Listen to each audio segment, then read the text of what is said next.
আজকে আমরা যে টপিক নিয়ে কথা বলবো মেশিন লার্নিং হওয়ার জন্য যে ফুল রোড ম্যাপ সেটা নিয়ে আজকে ডিসকাস করব। প্রথমেই বলে নিই যে মেশিন লার্নিং ইঞ্জিনিয়ার কেন আমরা হতে চাই বা আগামীতে ফিউচার কেমন হবে এই বিষয় নিয়ে আমি গত সপ্তাহে একটা আলোচনা করেছি। সেখানে আমি দেখানোর চেষ্টা করেছি যে মেশিন লার্নিং ইঞ্জিনিয়ার এখন বর্তমানে খুবই হাই ডিমান্ডিং একটি জব, এবং এর যে সফটওয়্যার ইঞ্জিনিয়ারের সাথে বা অন্যান্য পেশার সাথে মেশিন লার্নিং ইঞ্জিনিয়ারদের যে পার্থক্য, সেই পার্থক্যটা দেখানোর চেষ্টা করছি। এবং আপনারা জেনে থাকবেন যে আগামীতে মেশিন লার্নিং ইঞ্জিনিয়ারদের ডিমান্ড আরও বাড়বে। এবং আপনি যদি দেখেন যে বর্তমানে টেক ইন্ডাস্ট্রিতে সবাই যেভাবে এআইকে অ্যাডাপ্ট করার চেষ্টা করতেছে, সো এদেরকে এই যে ট্রান্সফরমেশন অটোমেটেড করা এআই ইউজ করে, এটার জন্য প্রচুর মেশিন লার্নিং ইঞ্জিনিয়ারদের দরকার হবে। সো আপনারা এখান থেকে বুঝতে পারতেছেন যে মেশিন লার্নিংদের ডিমান্ড কেমন হবে। এবং সেই সাথে আমি দেখানোর চেষ্টা করছি যে মেশিন লার্নিং ইঞ্জিনিয়ারদের স্যালারি মোটামুটি 150K থেকে মানে 1,50,000 থেকে শুরু করে 3 লক্ষ 4 লক্ষ পর্যন্ত এদের স্যালারি রেঞ্জ হয় আপনি যদি বিগ টেক দেখেন সেগুলো। সো আমি এটাই বোঝানোর চেষ্টা করতেছি যে এদের স্যালারি অনেক বেশি। আপনি অবশ্যই এটাতে যদি বাংলাদেশি টাকায় কনভার্ট করেন তাহলে দেখবেন যে আপনি 1.5 কোটি থেকে প্রায় 4.5 কোটি বছরে আপনি এখান থেকে আপনি আর্ন করতে পারেন মেশিন লার্নিং ইঞ্জিনিয়ার হিসেবে জব করে। সো আপনি বুঝতেই পারতেছেন যে এত বড় একটা মানে কি বলবো পজিশন হোল্ড করার জন্য আপনাকে অবশ্যই এখানে ডেডিকেটেড হতে হবে এবং কনসিস্টেন্ট থাকতে হবে। যে আপনাকে এটা আসলে ধরে নিতে হবে যে আপনি এত এত ভালো একটা পজিশনে যাবেন যেখানে এত ফ্যাসিলিটি, সেই পজিশনটাতে যাওয়ার জন্য আপনাকে যে কষ্ট পরিশ্রম করতে হবে সেটাকে আপনি আগে ডেডিকেটেডলি আগে ডিসাইড করতে হবে যে আপনি আসলে এই পথে হাঁটতে চান কিনা, বা আপনি আসলে সত্যিকার অর্থেই একজন মেশিন লার্নিং ইঞ্জিনিয়ার হতে চান কিনা। এবং আরেকটা কথা বলতে চাই যে আপনি যখন দেখবেন ইন্টারনেটে প্রচুর স্ক্যাম, দেখবেন যে 3 মাসে বা 2 মাসে বা 40 দিনে আপনি মেশিন লার্নিং ইঞ্জিনিয়ার হয়ে যাবেন, তারপরে এই কয়েকটা কোর্স করলে আপনি মেশিন লার্নিং ইঞ্জিনিয়ার হয়ে যাবেন, অথবা দেখবেন যে অল্প টাকায় কোর্স করানো হচ্ছে, যে এই ধরনের বিভিন্ন স্ক্যাম আপনি দেখতে পাবেন। সো আমার সাজেশন থাকবে যে এই সমস্ত স্ক্যাম থেকে আপনি যেন নিজেকে মানে প্রোটেক্ট করতে পারেন। এই কারণে যে কোনো একটা, তার মানে এই না যে অনলাইনে সব কোর্সই খারাপ, এরকম না। তো আপনি যে 3টা জিনিস দেখবেন সেটা হচ্ছে যে যে আপনাকে শিখাচ্ছে বা যে আপনার টিচার হবে, যার কাছ থেকে আপনি শিখবেন, তার শিক্ষাগত যোগ্যতা কতটুকু আছে এটা আপনি ভেরিফাই করে নেবেন। তারপরে দেখার চেষ্টা করবেন যে কেউ যদি একজন আপনি ধরেন মেশিন লার্নিং শিখবেন যে টিচারের কাছ থেকে, সে আসলে তার প্র্যাকটিক্যাল লাইফে মেশিন লার্নিং রিলেটেড কোনো জব বা কোনো বিজনেস বা কোনো কিছু করে কিনা, যেখানে তার এই যে নলেজ সেটা সে অ্যাপ্লাই করতেছে বা সে রিসার্চ করতেছে কিনা। সো এই যে কয়েকটা জিনিস এগুলো যদি আপনি ভেরিফাই করে নেন বা আপনি দেখেন যে হ্যাঁ ঠিক আছে, তাহলে আপনি কেবল মানে সেই ধরনের কোর্সে আপনি এনরোল করতে পারেন, তাহলে আপনি সেখান থেকে শিখতে পারবেন। আদারওয়াইজ আমার মনে হয় যে ভুল টিচারের কাছ থেকে মানুষ ভুল জিনিসই শিখবে এবং সঠিক টিচারের কাছ থেকে মানুষ সঠিক জিনিস শিখবে, এটাই স্বাভাবিক। আরেকটা জিনিস বলতে চাই সেটা হচ্ছে যে আমি এখন যে রোডম্যাপটা বলতেছি সেটা একদম জিরো থেকে যদি কেউ শুরু করে তারাও এই রোডম্যাপ ফলো করেই সে একজন মেশিন লার্নিং ইঞ্জিনিয়ার হতে পারবে। এরকম না যে তাকে অ্যাডভান্স লেভেলে হতে হবে। হ্যাঁ, আমি এই রোডম্যাপের মাঝখানে যেসব টপিকগুলো আছে যেগুলো অ্যাডভান্স লেভেলের, আমি ওটা বলে নিব যে যারা অলরেডি অ্যাডভান্স তারা যেন ওখান থেকে শুরু করতে পারে। কিন্তু এটাই বলতে চাই যে একজন যদি কম্পিউটার সায়েন্সের ব্যাকগ্রাউন্ড হতে হবে এরকম না, যে কোনো ব্যাকগ্রাউন্ডের যে কেউ মেশিন লার্নিং ইঞ্জিনিয়ার হতে চাইলে সেই রোডম্যাপ ফলো করতে পারেন।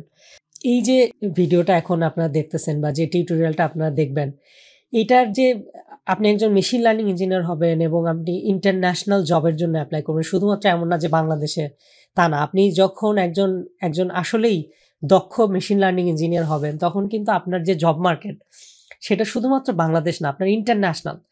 আপনি 7 কন্টিনেন্ট, আপনি বিশ্বের যে কোনো প্রান্তে যে কোনো ইন্ডাস্ট্রি বা যে কোনো শুধু বিগ টেক না, স্মল টেক থেকে শুরু করে মিডিয়াম বিগ টেক সব ধরনের কোম্পানিতে আপনি ইন্টারভিউ দেওয়ার মতো সেই যোগ্যতা আপনার ভিতরে তৈরি হবে, আপনি যদি আসলেই যদি এই রোডম্যাপ যদি আপনি ভালোভাবে ফলো করেন এবং সেই অনুযায়ী যদি আপনি নিজেকে প্রিপেয়ার করেন। আমি যে রোডম্যাপটা এখানে দেখাবো, সো আপনি বুঝতেই পারতেছেন যারা আসলে এইরকম ডেডিকেশন নাই যাদের, বা যারা আসলে ওই লেভেলে নিজেকে স্বপ্ন দেখতেছেন না, তারা এই ভিডিও দেখে আসলে সময় নষ্ট করবেন না।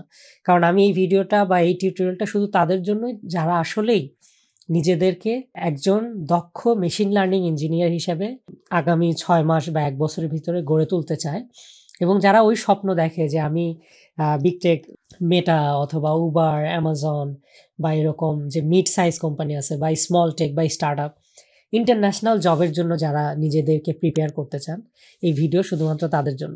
এখন আরেকটা কথা বলে নিই, সেটা হচ্ছে যে এই যে টিউটোরিয়াল বা এই যে ফুল জার্নিটা, এই জার্নিটা আমি 6 মাসের জন্য আমার আমার এই রোডম্যাপটা ডিজাইন করা।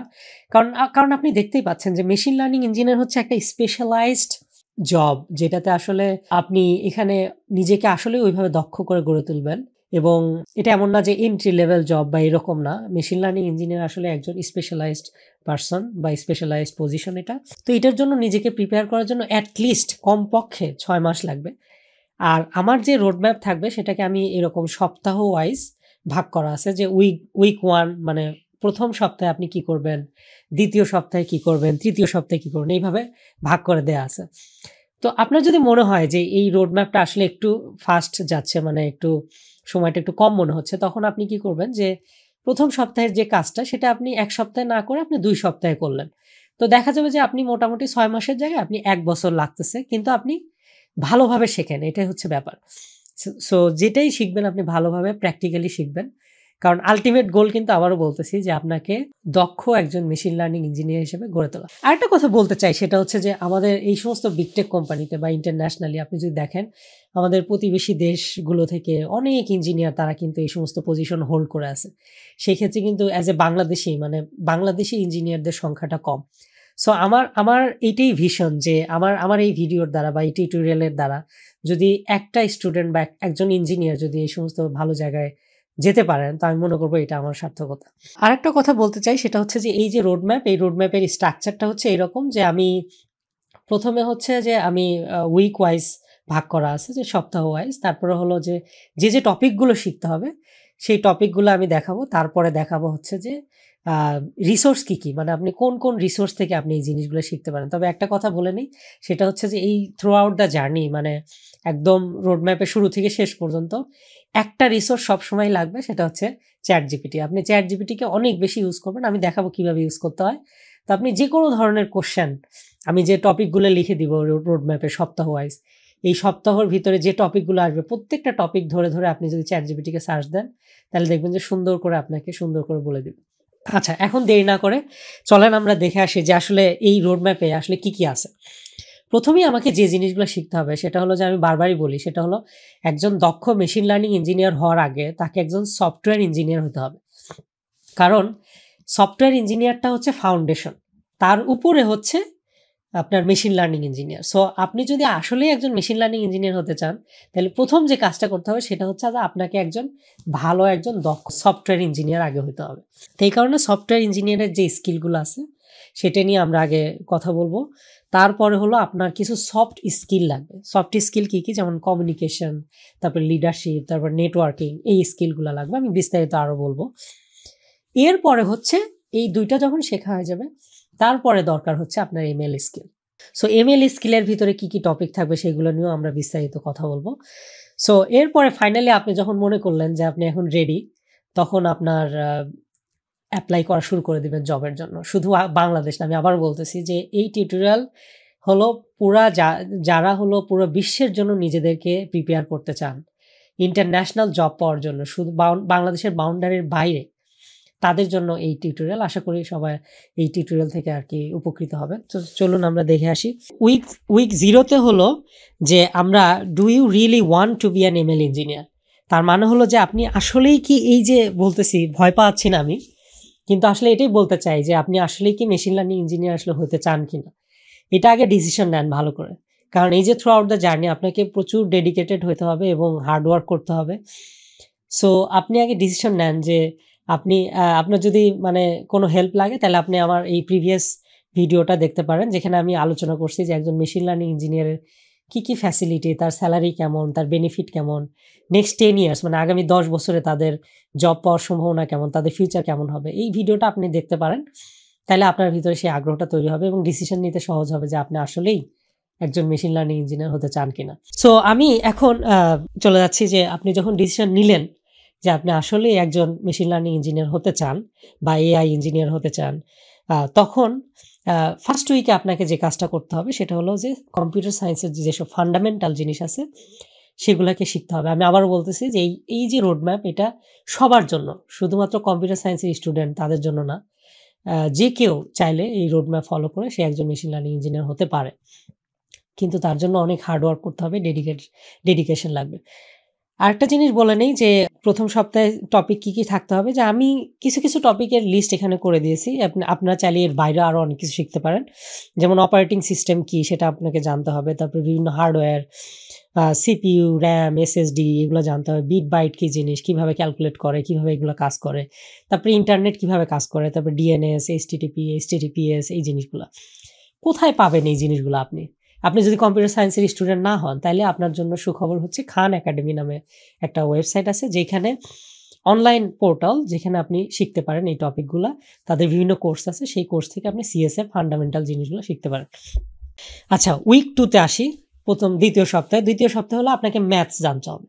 সো ম্যাথ এবং স্ট্যাটিস্টিক্স এই দুইটা জিনিস জানতে হবে। কি জানতে হবে? লিনিয়ার অ্যালজেব্রা, যে অ্যালজেব্রাগুলো আমরা ক্লাস 9-10-এ পড়ে আসছি সেইগুলোই এনাফ। ঠিক আছে, এখন জানি না এখন বর্তমান সিলেবাসে কোন ক্লাসে শেখানো হয়। তারপর হলো ক্যালকুলাস শিখতে হবে। আমরা ইন্টারমিডিয়েটে যেমন 11-12-এ যে ক্যালকুলাসগুলো করে আসছি সেই ক্যালকুলাসগুলো শিখতে হবে, একটু ঝালাই করতে হবে। তারপর হলো প্রবাবিলিটি, কারণ হোল মেশিন লার্নিং হলো প্রবাবিলিটির উপরে আছে আর কি, মানে কি বলবো, এর বেসটা হলো প্রবাবিলিটি। সো এই প্রবাবিলিটি থিওরেমটা আপনাকে ভালো করে জানতে হবে, শিখতে হবে। সো আবারও এই জিনিসগুলো কোথা থেকে শিখবেন? এইগুলো শিখবেন হলো খান একাডেমির আরও কিছু কোর্স আছে এই ম্যাথের ফান্ডামেন্টালের উপরে, প্রবাবিলিটির উপরে। সেখান থেকে আপনারা এই যে টপিকগুলো আমি বললাম সেগুলো আপনারা শিখতে পারেন।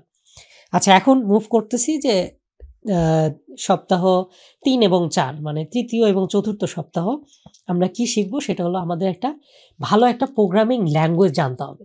আমরা প্রোগ্রামিং ল্যাঙ্গুয়েজের কথা যদি বলি তাহলে অবশ্যই পাইথন, কারণ হচ্ছে মেশিন লার্নিং, ডেটা সায়েন্টিস্ট বা এই যে এই প্রফেশনগুলোর মানে যে ধরনের কাজ তারা করে থাকেন মেইনলি পাইথনে তাদের কোড লিখতে হয়। কেন?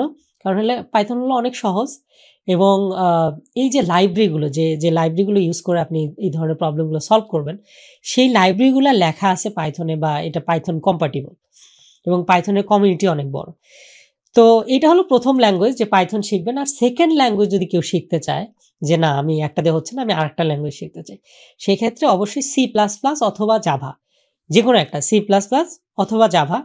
কিন্তু আপনি পাইথনে এমনভাবে শিখবেন যে পাইথনে A to Z আপনি সবই জানেন, কিন্তু C++ জাভার কিছুটা জানলে হবে, পুরোপুরি না জানলেও হবে। এরপর আসি কি শিখতে হবে। Variables, list, dictionary, tuple, set, তারপরে ইফ এলস স্টেটমেন্ট, তারপরে লুপিং, ফাংশন, ফাইল কিভাবে রিড রাইট করতে হয়, এক্সেপশন কিভাবে হ্যান্ডেল করতে হয়। সুখবর হচ্ছে যে এই সব পুরা পাইথনের মোটামুটি যেসব জিনিসগুলো আপনাদের জানা দরকার, এই সব কিছু নিয়েই আমার একটা কোর্স অলরেডি আছে অনলাইনে। সেটা হলো 1 ঘন্টায় কিভাবে আপনি সবগুলো টপিক সম্পর্কে একটা আইডিয়া পাবেন। এটা নিয়ে আমার একটা টিউটোরিয়াল আছে, আপনারা সেটা দেখতে পারেন। এখন আমরা উইক 5-এ চলে যাই। ঠিক আছে, 5th উইকে আমরা কি শিখবো? যখন একটা আপনার ল্যাঙ্গুয়েজ শেখা হয়ে গেল তখন আপনাকে ডেটা স্ট্রাকচার এবং অ্যালগরিদম, আমি আবার বলতেছি, একজন মেশিন লার্নিং হওয়ার জন্য, একজন ভালো মেশিন লার্নিং ইঞ্জিনিয়ার হওয়ার জন্য তার কিন্তু প্রথম যে শর্ত সেটা হলো তাকে একজন ভালো সফটওয়্যার ইঞ্জিনিয়ার হতে হবে। ভালো সফটওয়্যার ইঞ্জিনিয়ার হওয়ার জন্য তাকে ডেটা স্ট্রাকচার এবং অ্যালগরিদম শেখার কোনো বিকল্প নাই। তাকে আলটিমেটলি প্রবলেম সলভিং করতে হবে। এর জন্য আপনাকে যে ডেটা স্ট্রাকচার যে টপিকগুলো আছে, মানে অ্যারে, লিস্ট, হ্যাশ ম্যাপ, তারপরে স্ট্রিং, হিপ, এখানে লেখা আছে স্ক্রিনে আপনারা দেখতে পাচ্ছেন, এই টপিকগুলো সম্পর্কে ভালো একটা ধারণা আপনাদের নিতে হবে। এবং এই রিলেটেড যে প্রবলেমগুলো আছে, আপনি লিড কোড বা বিভিন্ন অনলাইনে বিভিন্ন পোর্টাল দেখতে পারেন, সেই পোর্টালগুলোতে যেয়ে আপনি এই রিলেটেড যে প্রবলেমগুলো আছে সেই প্রবলেমগুলো আপনি সলভ করে আপনি এই যে এই টপিকগুলোর উপরে নিজেকে ইফিশিয়েন্ট করবেন, আরও দক্ষ করে তুলবেন। আর এখন তো চ্যাট জিপিটি আছে, চ্যাট জিপিটির মাধ্যমে আপনি শিখতে পারেন। কোথা থেকে শিখবেন? আবারও বলতেছি যে এই রিলেটেড আমার একটা কোর্স আছে, সেটা হলো যে পাইথনের যে লিস্ট এখানে দেখতে পাচ্ছেন, প্লে লিস্ট, সেখানে কিন্তু ওই ডেটা স্ট্রাকচারের সবগুলো টপিকই বলা আছে। আর অ্যালগরিদমের জন্য ইউটিউবে একটা ভালো একটা চ্যানেল আছে, সেটা হচ্ছে একজন ভদ্রলোক যার নাম হচ্ছে আব্দুল বারী। উনি হচ্ছেন অ্যালগরিদমের উপরে খুব ভালো করে লেকচার নিয়েছেন, সেইগুলো আপনি ফলো করতে পারেন। এটা আমরা ফলো করছি এবং আমাদের খুব উপকার হয়েছে। এরপরে আপনাকে ডেটাবেস নিয়ে কিছু জিনিস শিখতে হবে, কিভাবে এসকিউএল লিখতে হয়, কিভাবে কোয়েরি করতে হয়, ডেটাবেসের উপরে যে বিভিন্ন বেসিক যে অপারেশনগুলো আছে সেগুলো আপনাকে কিভাবে করে সেটা আপনাকে জানতে হবে। সো এই কারণে আমরা উইক 6-এ আমরা হলো এই এসকিউএল সম্পর্কে জানবো। এটা আপনি W3 স্কুল নামে একটা ওয়েবসাইট আছে, সেখান থেকে আপনি শিখতে পারেন। সেখানে আপনি কোয়েরি লিখতে পারেন, তাদের ওখানে অনলাইন প্ল্যাটফর্ম আছে যেখানে আপনি শিখবেন প্লাস প্র্যাকটিস করতে পারেন। যখন এসকিউএল শেখা হয়ে গেল তখন যে জিনিসটা আসবে সেটা হলো সিস্টেম ডিজাইন। এখন সিস্টেম ডিজাইন হলো শুধুমাত্র তাদের জন্য যারা একটু মিড লেভেলের ক্যারিয়ারের জন্য অ্যাপ্লাই করতেছেন, যারা এন্ট্রি লেভেল না। ধরেন মেটাতে যদি বলি যে মেটাতে হলো মিড লেভেলের ক্যারিয়ারের শুরুটা হয় হলো যে E4 লেভেল থেকে, E4 লেভেলকে হলো মিড লেভেল ক্যারিয়ার ধরা হয়, তারপরে E3 হলো এন্ট্রি লেভেল, E5 হলো সিনিয়র লেভেল। তো যারা মিড লেভেল ক্যারিয়ারকে ফোকাস করতেছেন বা অ্যাপ্লাই করবেন তাদের জন্য এই সিস্টেম ডিজাইন। যারা এন্ট্রি লেভেল তাদের জন্য সিস্টেম ডিজাইন লাগবে না। সিস্টেম ডিজাইনে কী কী টপিক শিখতে হবে, আমরা যে কমিউনিকেশন প্রোটোকলগুলো আমরা ইউজ করি, তারপরে সিকিউরিটি প্রোটোকল, HTTPS, তারপরে ল্যাটেন্সি, থ্রুপুট কি জিনিস, এগুলো কীভাবে বাড়ানো যায়, কমানো যায়, তারপরে রেট লিমিটার, এই যে টপিকগুলো, এই টপিকগুলো আপনাকে জানতে হবে এবং কিভাবে একটা ইন্টায়ার সিস্টেম ডিজাইন করতে হয়। যেমন ধরেন আপনাকে যদি বলা হয় যে তুমি ফেসবুক যে একটা প্ল্যাটফর্ম বা মেসেঞ্জার যে একটা প্ল্যাটফর্ম, এটা কিভাবে ডিজাইন করে বা এটা কিভাবে কাজ করে, কমপ্লিট ডিজাইনটা তুমি দেখাও। তো ভয় পাওয়ার কিছু নাই, এর জন্য এনাফ রিসোর্স অনলাইনে আছে। আমি এখানে লিখে দিয়েছি যে একটা বই আছে যে system design interview and insider's guide by Alex Xu. So এই অ্যালেক্সের যে বইটা, এটা মানে গোল্ডেন, ঠিক আছে, মানে একটা গোল্ড আর কি। সো এই বইটা যদি আপনি ভালোভাবে A to Z শিখতে পারেন তাহলে আপনার আর কিছুই লাগবে না, ঠিক আছে। এর পাশাপাশি হলো grokking system design interview by educative IO, তারপরে system expert by algo expert, এদের যে কোর্সগুলো আছে অনলাইনে সেগুলো আপনি করতে পারেন। আচ্ছা, অনেক টেকনিক্যাল কথাবার্তা হয়েছে, এখন একটু আসি যে নন টেকনিক্যাল জিনিসপত্র। একজন সফটওয়্যার ইঞ্জিনিয়ার বলেন বা মেশিন লার্নিং ইঞ্জিনিয়ার বলেন, এরা তো আসলে সারাদিন কোডিং করে না, তাই না? এরা কিন্তু সবার সাথে মিটিং করে, তারপরে কিভাবে একটা প্রবলেম সলভ করা যায় সেটা নিয়ে চিন্তা করে, তারপরে যারা কলিগ আছে তাদের সাথে টিম আপ করে, টিমের সাথে কাজ করে, তারপরে সাপ্তাহিক তাদের একটা রিপোর্ট সাবমিট করতে হয় যে তারা কিভাবে কাজ করলো, কি কি প্রবলেম আছে। তো ইন্টারভিউর একটা পার্ট থাকে যেটাকে বলে বিহেভিওরাল ইন্টারভিউ, সেটাও কিন্তু ইম্পর্টেন্ট। ওইটার জন্য কিন্তু নিজেকে প্রিপেয়ার করতে হবে। আপনি দেখা যাচ্ছে যে আপনি কোডিংয়ে অনেক ভালো, কিন্তু আপনার কমিউনিকেশন স্কিল অথবা নেটওয়ার্কিং স্কিল, লিডারশিপ স্কিল এইগুলো যদি ভালো না হয় তাহলে দেখা যাবে যে আপনার জন্য জব পাওয়াটা অনেক টাফ হয়ে যাবে। তো আমরা এই পর্যায়ে, আমাদের এই রোড ম্যাপের জার্নির এই পর্যায়ে আমরা এই সফট স্কিলগুলো শেখার চেষ্টা করব, ঠিক আছে। আমি আবার বলতেছি যে আপনি যখন ইন্টারন্যাশনাল জবের জন্য ট্রাই করতেছেন তার মানে হলো আপনাকে অলওয়েজ বেশিরভাগ দেশে ইংলিশে কথাবার্তা হয়। সো ইংলিশে যাদের একটু সমস্যা আছে তাদেরকে বলবো যে তারা যেন কমিউনিকেশনটা ইফিশিয়েন্ট করার জন্য ইংলিশটাকে প্র্যাকটিস করে এবং তারা যেন এই ব্যাপারে ফোকাস করতে পারেন। যাদের বিভিন্ন কথাবার্তায় জড়তা আছে এটাকে কাটিয়ে ওঠার জন্য আপনি বিভিন্ন অনলাইনে মক ইন্টারভিউ আছে, সেই মক ইন্টারভিউগুলো দিতে পারেন। আপনার পার্টনারের সাথে কোডিং প্র্যাকটিস করতে পারেন, ঠিক আছে। তারপরে লেখালেখি করতে পারেন ইংলিশে। এই যে জিনিসগুলো, এইগুলো আপনি মানে এর আসলে কোনো ধরাবাঁধা রিসোর্স নাই, আপনি ইন্টারনেটে যে কোনো জায়গা থেকে শিখতে পারেন। বিভিন্ন ধরনের বই স্টাডি করতে পারেন, IELTS এর জন্য প্রিপেয়ার হতে পারেন। আর একটা জিনিস হলো লিডারশিপ স্কিল। লিডারশিপ স্কিল হলো অ্যামাজনের কিছু লিডারশিপ আছে, লিডারশিপ প্রিন্সিপালস আছে, খুব সম্ভবত 11টা থেকে 14টা বা এইরকম, এই নাম্বারটা ভ্যারি করে। তো ওই যে প্রিন্সিপালগুলো, ওইগুলো সম্পর্কে আপনি ডিটেলস জানতে পারেন এবং আপনার লাইফে যে ঘটে যাওয়া যে ঘটনাগুলো, এগুলোর সাথে আপনি লিঙ্ক করতে পারেন যে এই প্রিন্সিপালগুলো কিভাবে আমার লাইফে আমি অ্যাপ্লাই করছি এর আগে বা আমি ফিউচারে আরও অ্যাপ্লাই করতে পারি। সো এই যে প্রিন্সিপালগুলো, এগুলো যদি না থাকে, আপনি যদি মনে করেন যে এই প্রিন্সিপালগুলো নাই আপনার ভিতরে, তাহলে আপনি চেষ্টা করেন যে ওগুলো নিজেদের ভিতরে নিয়ে আসার জন্য। এটা খুবই কাজে দিবে আর কি ইন্ডাস্ট্রিতে।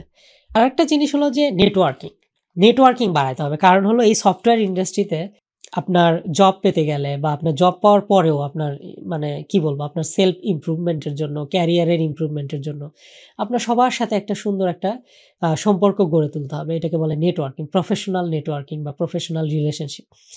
তো এটা তৈরি হবে কিসের মাধ্যমে? আপনার জব পাওয়ার আগে তৈরি হবে হলো আপনার লিঙ্কডইন প্রোফাইল অথবা রিজুমিটাকে আপনি সুন্দর করে সাজাবেন। এই রিজুমি এবং লিঙ্কডইন প্রোফাইল নিয়ে মানে কিভাবে আপনি প্রিপেয়ার করবেন, কিভাবে ইন্টারন্যাশনালি জবের জন্য কল পাবেন, কিভাবে অ্যাপ্লাই করবেন জবের জন্য, এটা নিয়ে আমার অলরেডি একটা টিউটোরিয়াল বানানো আছে। সেখান থেকে আপনারা ইউটিউবের কোথাও আছে আর কি, সেখান থেকে আপনারা দেখে নেবেন। আচ্ছা, আবারও আমরা একটু ব্যাক করি আমাদের টেকনিক্যাল স্কিল, যে এই যে সফট স্কিলগুলো যখন আপনার আর্ন হয়ে গেল, তখন আপনি যে কাজটা করবেন সেটা হলো আপনি এখন ফোকাস করবেন মেশিন লার্নিং স্কিল কিভাবে শেখা যায়। সো এইটাই হলো মেইন জিস্ট আজকের রোডম্যাপের, যে আমি একজন মেশিন লার্নিং ইঞ্জিনিয়ার হতে চাই, আমাকে অবশ্যই আমার মেশিন লার্নিং এর যে টপিকগুলো আছে সেগুলো ভালোভাবে শিখতে হবে। তো প্রথমেই যে জিনিসটা আসে সেটা হলো যে ডেটা ক্লিন আপ এবং প্রি প্রসেসিং। আমি কিন্তু আবারও বলতেছি, আপনি কিন্তু ল্যাঙ্গুয়েজ অলরেডি শিখে ফেলছেন, আপনি পাইথনে কিন্তু খুবই ভালোভাবে শিখে ফেলছেন। এখন আপনি ওই পাইথন ব্যবহার করে তারপর বিভিন্ন ধরনের লাইব্রেরি আছে, নামপাই, পান্ডা, তারপর আরও যে ধরনের লাইব্রেরিগুলো আছে সেই লাইব্রেরিগুলো ইউজ করে আপনি ডেটাকে প্রিপেয়ার করবেন। কারণ হলো মেশিন লার্নিং শেখার জন্য বা মেশিন লার্নিং যে অ্যাপ্লাই করবেন, ডেটা যে ট্রেন করবেন মডেল দিয়ে, তার আগে তো ডেটাটাকে প্রিপেয়ার করে নিতে হবে। সেই প্রিপেয়ার করার জন্য আপনাকে শিখতে হবে যে কীভাবে আপনার এই ডেটা ক্লিন আপ করতে হয়, এই জিনিসটা আপনাকে জানতে হবে। যখন ডেটা ক্লিনিং প্রিপ্রসেসিং আপনি শিখে ফেললেন, তখন যে জিনিসটা আসে এরপরে সেটা হলো যে মেশিন লার্নিংয়ের যে কনসেপ্টগুলো আছে সেই কনসেপ্টগুলো আপনাকে শিখতে হবে। তো আমি এখানে বলতে চাই যে কি কি কনসেপ্ট আপনার শিখতে হবে। অনেকগুলো কনসেপ্ট শিখতে হবে, তার ভিতরে আমি সবগুলোই মুখে বলার দরকার না, আপনার এখানে স্ক্রিনে দেখতে পাচ্ছেন। যেমন মেশিন লার্নিংয়ের ভিতরে বেস যে জিনিস, যে কস্ট ফাংশন কাকে বলে, গ্রেডিয়েন্ট ডিসেন্ট কাকে বলে, টেস্ট স্পিড কাকে বলে, model training, prediction, performance metric, তারপরে প্যারামিটার টিউনিং, তারপর ওভারফিটিং কী জিনিস, আন্ডারফিটিং কী জিনিস, সো এই যে বায়াস ভেরিয়েন্স কী জিনিস, এই টপিকগুলো সম্পর্কে আপনি একদম ক্রিস্টাল ক্লিয়ার কনসেপ্ট, মানে আসলে জিনিসটা কি সেটা পুরোপুরি ধারণা আপনার থাকতে হবে। এরপর আসি হলো যে মডেলগুলো যে আপনি রান করবেন, একদম বেসিক মেশিন লার্নিং মডেল, যেমন নেইভ বেস, তারপর হলো লিনিয়ার রিগ্রেশন, লজিস্টিক রিগ্রেশন, তারপর হলো এসভিএম, এই মডেলগুলা কিভাবে কাজ করে এটা পরে। আগে হলো আপনি এগুলো ইউজটা শিখবেন, যে কোন ধরনের প্রবলেমের জন্য কোন মডেলটা আমি ইউজ করব, কোন মডেলের সুযোগ সুবিধা ভালো, বা কোনটার সুবিধা কি, কোনটার অসুবিধা কি, কোন প্রবলেমের জন্য কোন মডেলটা ইউজ করতে হবে, কিভাবে ইউজ করতে হবে, যদি ইউজ করি তারপরে আমি এটার পারফরমেন্স কীভাবে ইমপ্রুভ করব, এই জিনিসগুলো আপনাকে জানতে হবে। যখন জানলে তখন আপনি আবার একটু পিছনে আসবেন যে এই মডেলগুলোর বিহাইন্ড যে মেকানিজম, মানে যে থিওরি, তারপর হলো যে এটার যে লজিক, তারপরে এটার যে ম্যাথমেটিক্যাল ইকুয়েশন, এগুলো সম্পর্কে আপনারা জানতে পারেন। আবারও বলতেছি যে এর জন্য সবচেয়ে বেস্ট রিসোর্স হচ্ছে একটা বই, সেটা হলো যে এমএল ফর অ্যাবসলিউট বিগিনার্স। সেই বইটা থেকে আমি শিখেছি, এবং ওই বইটার আলোকে আমি একটা টিউটোরিয়াল বানাইছি এবং সিরিজ শুরু করছি যে মেশিন লার্নিং 101, কিন্তু এখনও আসলে মানে কাজ চলতেছে, কিন্তু প্রথম কয়েকটা ভিডিও অনলাইনে অ্যাভেলেবল, আপনারা সেগুলো দেখতে পারেন। আর একটা জিনিস হলো যে এই যে মেশিন লার্নিংয়ের যে কনসেপ্ট, এটা আরও ভালোভাবে শেখার জন্য আপনারা যেটা করতে পারেন সেটা হলো যে অ্যান্ড্রু এনজি, স্ট্যানফোর্ডের একজন প্রফেসর, ওনার একটা কোর্স আছে ইন্ট্রো টু মেশিন লার্নিং, মানে ইন্ট্রোডাকশন টু মেশিন লার্নিং, কোর্সেরাতে আছে বা ইউটিউবে আছে। সেই কোর্সটা আপনারা রেজিস্ট্রেশন করতে পারেন এবং এই কোর্সটা কমপ্লিট করতে পারেন। সেই কোর্সে এক্সারসাইজ আছে, তারপরে কুইজ আছে, সেগুলো আপনারা কমপ্লিট করে একটা সার্টিফিকেটও আর্ন করতে পারেন। যখন আপনার মোটামুটি মেশিন লার্নিং শেখা হয়ে গেল, তখন আপনাকে যে জিনিসটা শিখতে হবে একজন ভালো মেশিন লার্নিং ইঞ্জিনিয়ার হওয়ার জন্য, সেটা হলো deep learning. So deep learning হলো যে মেশিন লার্নিংয়ের আরও অ্যাডভান্স। সো যখন দেখা গেল যে বেসিক মেশিন লার্নিংগুলো, এগুলো দেখা যাচ্ছে যে অনেক কমপ্লেক্স প্রবলেমকে সলভ করতে পারে না, অথবা যদি ডেটার পরিমাণ যদি অনেক বেশি থাকে সেগুলোকে ওইভাবে অ্যাকুরেটলি হ্যান্ডেল করতে পারে না, প্রেডিক্ট করতে পারে না, তখন দেখা গেল যে সায়েন্টিস্টরা দেখলেন যে এখানে যদি ডিপ লার্নিং অ্যালগোরিদম অ্যাপ্লাই করা যায় তাহলে এই প্রবলেমগুলো আরও সুন্দরভাবে সলভ করা সম্ভব। তো এই যে ডিপ লার্নিং অ্যালগোরিদম মানে হলো আপনার বিশাল একটা ব্যাপার-স্যাপার। তো এখানে অনেক বেশি কিছু শেখার দরকার নেই, আমি এখানে লিস্ট করে দিয়েছি, সেইগুলো সম্পর্কে আপনারা একটা আইডিয়া নেবেন। আবারও বলতেছি কীভাবে শিখবেন। প্রথমে হলো এই জিনিসগুলো আপনি অ্যাপ্লাই করার চেষ্টা করেন, যে কোন ধরনের প্রবলেমের জন্য কোন অ্যালগোরিদমটা ব্যবহার করে। যেমন এখানে নিউরাল নেটওয়ার্ক সব জায়গায় অ্যাপ্লাই করতে পারবেন, কিন্তু যদি আপনি কম্পিউটার ভিশন মানে হলো ইমেজ প্রসেসিংয়ের কাজ করেন তাইলে CNN, তারপরে হলো NLP মানে ন্যাচারাল ল্যাঙ্গুয়েজ প্রসেসিং নিয়ে যদি কাজ করেন তাহলে হলো আপনি RNN, রিকারেন্ট নিউরাল নেটওয়ার্ক, এটা আপনাকে শিখতে হবে ভালো করে।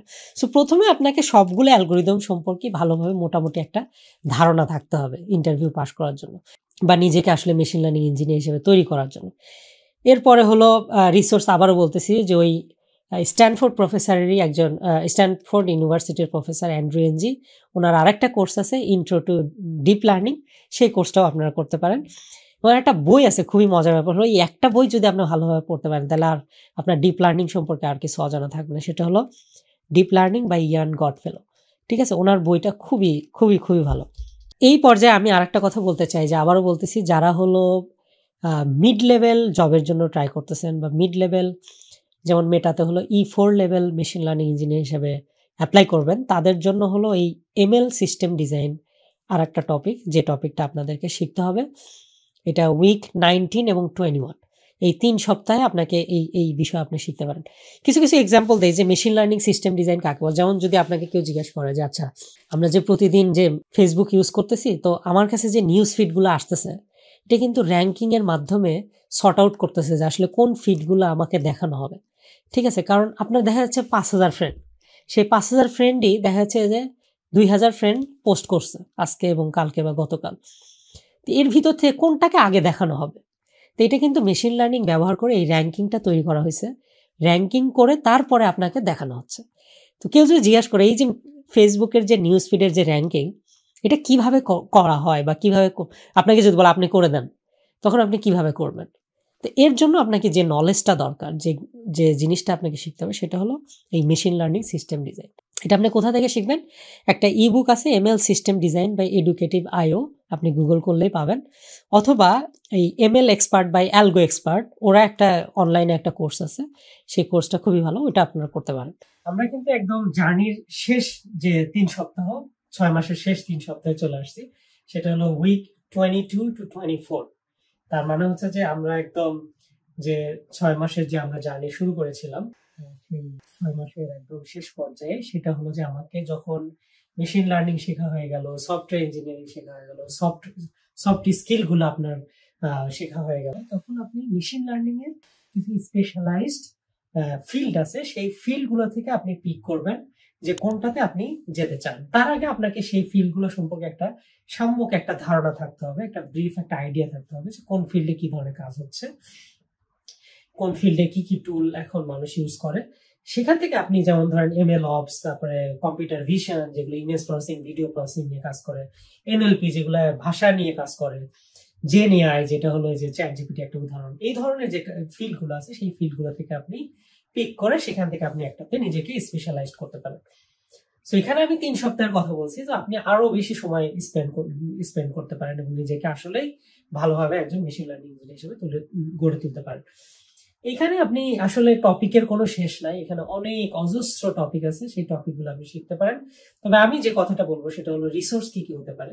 সো আপনি টপ কনফারেন্স যেগুলো আছে, যে মেশিন লার্নিং এর যে টপ কনফারেন্স, সেই টপ কনফারেন্স থেকে আপনি পেপারগুলো পড়ার চেষ্টা করবেন এবং সেখান থেকে জানার চেষ্টা করুন যে এখন বর্তমানে মেশিন লার্নিং আসলে কোন দিকে যাচ্ছে, বর্তমান রিসার্চ ফিল্ড কি কি নিয়ে রিসার্চ হচ্ছে, কি কি ধরনের কাজ হচ্ছে এখন বর্তমানে, যেমন নিউরো IPS, তারপর ICLR, ICML, AI।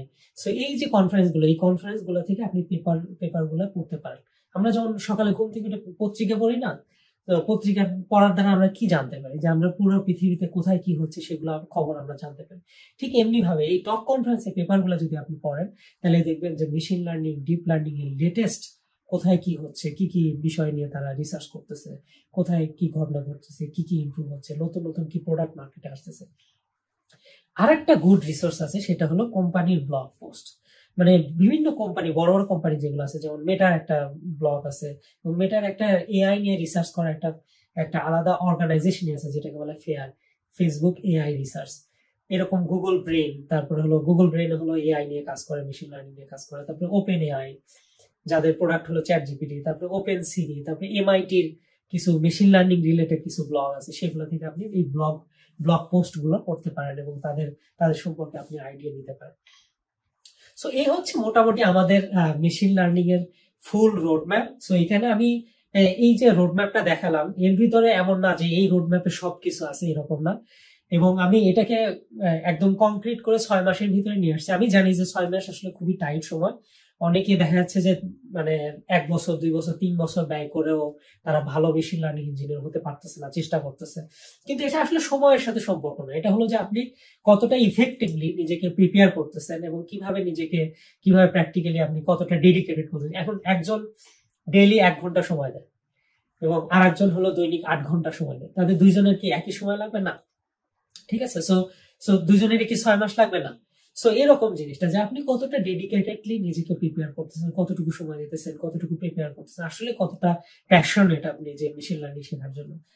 যদি আপনার 1 বছর, 2 বছর, 3 বছরও লাগে, তারপরেও যদি আপনি নিজেকে দক্ষ মেশিন লার্নিং ইঞ্জিনিয়ার হিসেবে গড়ে তুলে আপনি যদি ইন্টারন্যাশনালি আপনি যদি বড় কোনো কোম্পানিতে নিজেকে জায়গা করে নিতে পারেন, যেমন ফেসবুক হোক, গুগল হোক, অ্যামাজন, উবার অথবা ওপেন এআই, যে কোনো কোম্পানিতে যদি নিজের জন্য একটা পজিশন বানিয়ে নিতে পারেন, তাহলে আমি বলবো যে আপনার যে এই যে 1-2 বছরের যে কষ্ট, এটার অবশ্যই আপনি এর চেয়েও অনেক বেশি গুণে রিটার্ন পাবেন।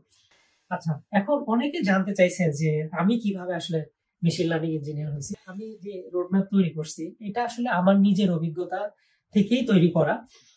আপনারা অনেকেই জানেন যে আমি মেটাতে একজন মেশিন লার্নিং ইঞ্জিনিয়ার হিসেবে গত 2 বছরের কিছু কম সময় যাবত জব করতেছি, এবং মেটার হেডকোয়ার্টার ক্যালিফোর্নিয়াতে। তো এখান থেকে আমি যত জিনিসগুলো শিখেছি এবং যে জিনিসগুলো আমার প্র্যাকটিক্যালি আসলে কাজে লাগে, সেই জিনিসগুলো আমি এখানে ইনক্লুড করার চেষ্টা করছি। আবার দেখা গেছে যে আমি যে রোডম্যাপে যে জিনিসগুলো তুলে ধরছি, সব জিনিস যে আমি ওইভাবে পড়ে আসছি তাও না, বাট আমি ওই জিনিসগুলো জানতে পারছি যে আমি যদি ওইভাবে নিজেকে প্রিপেয়ার করতে পারতাম, তাহলে হয়তো আমি আরো ভালো করতে পারতাম। তো এই কারণে আমি ওই জিনিসগুলোকে ইনক্লুড করছি যে আমি যে ভুল করছি আপনারা যেন তা না করেন। সো এটাই ছিল মোটিভেশন। আমার জার্নিটা ছিল খুবই স্ট্রেট ফরওয়ার্ড। আমি 2017 সালে আমি যখন মাস্টার্স সৌদি আরবের King Fahad University of Petroleum and Minerals থেকে আমি মাস্টার্স করি কম্পিউটার ইঞ্জিনিয়ারিং এ। মাস্টার্স করার পরে আমি কাতার ইউনিভার্সিটি থেকে আমি ওখানে যাই, দোহাতে অবস্থিত কাতার ইউনিভার্সিটি। ওইখানে আমি যে ল্যাবে কাজ শুরু করি, সেই ল্যাবের একজন প্রফেসরের সাথে আমার প্রথম একটা মেশিন লার্নিং এর উপরে একটা রিসার্চ করার আমি সুযোগ পাই। সেখানে গবেষণাটা এরকম ছিল, খুব আহামরি কিছু এরকম না।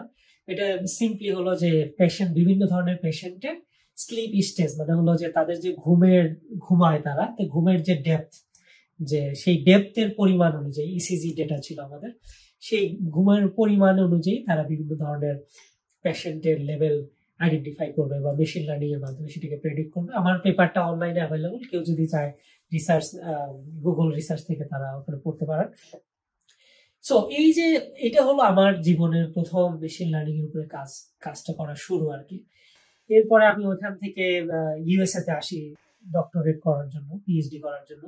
ওইখানে আসার পরে আমি আমার প্রফেসর ডক্টর আনন্দ মন্ডল, ওনার সাথে ওনার ল্যাবে আমি একজন গ্রাজুয়েট স্টুডেন্ট হিসেবে জয়েন করি, এবং ওনার সাথে আমি দীর্ঘ 3.5 বছর রিসার্চ করি, বিভিন্ন ধরনের রিসার্চ এবং পিএইচডি স্টাডি সেটা কমপ্লিট করি। তো এই ল্যাবে থেকে আমি মোটামুটি আর কি মেশিন লার্নিং সম্পর্কে জানতে পারি আরো বিশদ ভাবে, এবং এখানে আরো প্র্যাকটিস করার সুযোগ পাই, রিসার্চ করার সুযোগ পাই, রিসার্চ থেকে পাবলিকেশন করার সুযোগ পাই। এই জন্য আমি আমার প্রফেসরের কাছে অবশ্যই সবসময় চিরকৃতজ্ঞ থাকবো। এবং ওইখানে পড়া অবস্থায় যখন আমি চিন্তা করলাম যে আমি এখন আসলে পড়াশোনা শেষে আমি বিগ টেকে জব করতে চাই, তখন আমি এই যে ইন্ডাস্ট্রির সাথে বা ইন্টারভিউর জন্য যেসব এক্সট্রা জিনিসপত্রগুলো লাগে, যেমন আপনাদেরকে দেখাইছি সিস্টেম ডিজাইন, তারপরে মেশিন লার্নিং সিস্টেম ডিজাইন, যেগুলো একজন আসলে স্টুডেন্ট হিসেবে লাগে না, বা রিসার্চ করতে গেলে ওইভাবে হয়তো একদম এক্স্যাক্টলি ওরকম লাগে না। তো ওই এক্সট্রা জিনিসগুলো আমি আলাদাভাবে শিখে নিলাম। নেওয়ার পরে আমি বিভিন্ন জায়গায় অ্যাপ্লাই করি। তারপরে বাকিটুকু হয়তো অনেকেই জানেন যে আমি মেটাতে একজন মেশিন লার্নিং ইঞ্জিনিয়ার হিসেবে জবের অফার পাই, এবং 2022 সালের মে মাস থেকে আমি জব শুরু করি। তো এই হচ্ছে আমার মোটামুটি জার্নি। তো এই জার্নিটা বলার উদ্দেশ্য এটাই যে আসলে যারা এই মুহূর্তে যারা বিভিন্ন ইউনিভার্সিটিতে পড়াশোনা করতেছেন, আন্ডার গ্র্যাড বা গ্র্যাড, তারা এই পড়াশোনার পাশাপাশিও যদি এইভাবে নিজেদেরকে প্রিপেয়ার করতে পারেন, তাহলে আপনারাও একজন দক্ষ মেশিন লার্নিং ইঞ্জিনিয়ার হিসেবে এই বিগ টেক, স্মল টেক বা স্টার্ট আপে আপনারা জব পেতে পারেন। সো এই ছিল মোটামুটি আমাদের রোডম্যাপ। আপনাদের এই সংক্রান্ত যদি কোনো প্রশ্ন থাকে, আপনারা আব্দুল্লাহ আল মামুন 101 আমার অফিসিয়াল পেজ এবং ইউটিউব চ্যানেল, সেখানে আপনারা কমেন্ট করে জানাতে পারেন। এবং ফিউচারে আপনারা কোনো টপিক নিয়ে যদি আপনারা ইন্টারেস্টেড থাকেন, জানতে চান, তাহলে সেটাও আপনারা কমেন্ট করে জানাবেন।